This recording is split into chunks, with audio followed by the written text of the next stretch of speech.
So I have a spooky story for you, and this one takes us to a factory. There's two coworkers, Sophie and Peter, and they work the third shift. So I think that's from like 12 to 8 a.m. or something like that. Just overnight, basically, into the morning. Now, Sophie and Peter have a ritual.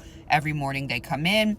Depending on who gets there first, one of them will yell Marco and the other one will yell Polo until they find each other. The game gets so popular between the two of them that they invite other co-workers to play with them. So at any given time, there could be a game of Marco Polo going in this factory. And sometimes they find each other in the weirdest of places. So there's one day where Sophie goes to work. She pulls into the parking lot and she sees Peter's car there. So she gets a head start on the game.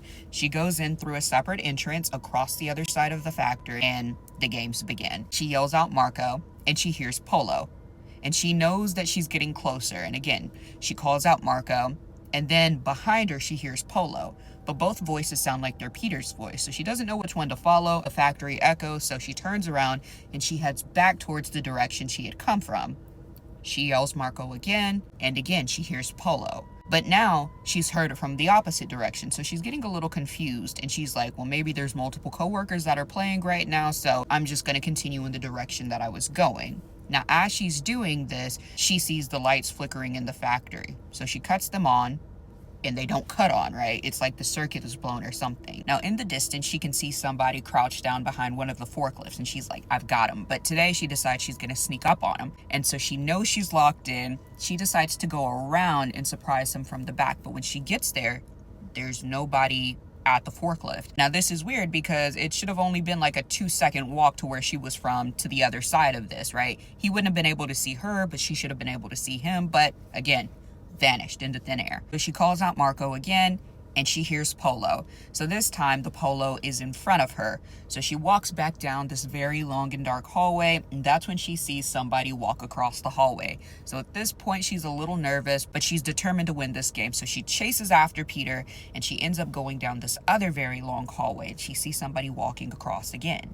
But this time it's a woman. So she's like, wow, this is a really intense game this morning, and she's almost running out of time. She's got to actually be at her station. But once she gets down the hallway, she realizes that it is vacant. Flickering lights, just a creepy atmosphere. And so she calls Marco again, and this time something reaches out and grabs her. Now, she doesn't know who it is, but it startles her. She turns around to see who it is, and there's this disfigured body. It's got its hands on her. It's decrepit. The neck looks like it's been broken, and she runs off. She gets out of its grasp, and she heads down this very long hallway, and as she's doing that, the lights flicker on as she's running, as though they're chasing her as well. She rounds the corner, and all of a sudden, she hears Polo again, and she bumps into Peter. Now, Peter is looking at her like, what's going on? And she was like, hey, there's a ghost in here or something. Peter's holding her, trying to get her to calm down so she can tell him the rest of the story. But all Sophie's trying to do is drag the both of them down the rest of the hallway to get into a common area where there's a lot of light. And Peter eventually gets the point. And so they go to this area where she starts to feel safe, although she wants to go home for the day. But Peter sits her down and he asked her what happened. Sophie is visibly shaken, and that's when Sophie tells him about how she was playing Marco Polo. She had heard Peter's voice and she followed it. And she had heard it behind her, in front of her, beside her. And it was really disorienting, but she decided that Peter was just trying to get a leg up. So she followed the voice as the game prescribes, and she eventually gets to that hallway where she sees the specter or the ghost. And so as Peter's sitting there looking at her, Sophie's getting mad because he's just got this blank look, right? And she's thinking he doesn't believe her.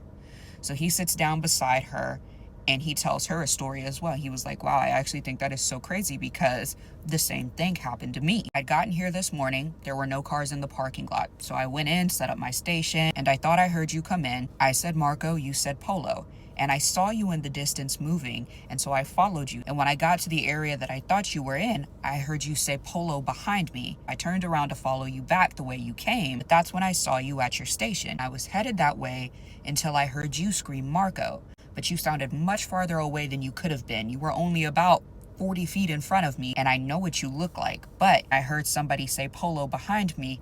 It sounded exactly like you. And that's when I started to chase that voice and ran into you here. Now, Sophie was looking at him the way he was looking at her previously, and they decided on that day to no longer play Marco Polo. Now, the weird thing is that they told their other coworkers about what happened, and several of them had had similar experiences. So I want to know what you guys are thinking. Could it have been a mimic? Maybe the factory was haunted. It was an old factory. Maybe there's just some rogue spirits or poltergeists, some PK out there. Drop your thoughts in the comments. I want to know what you guys are thinking, and I will see you guys in my next video.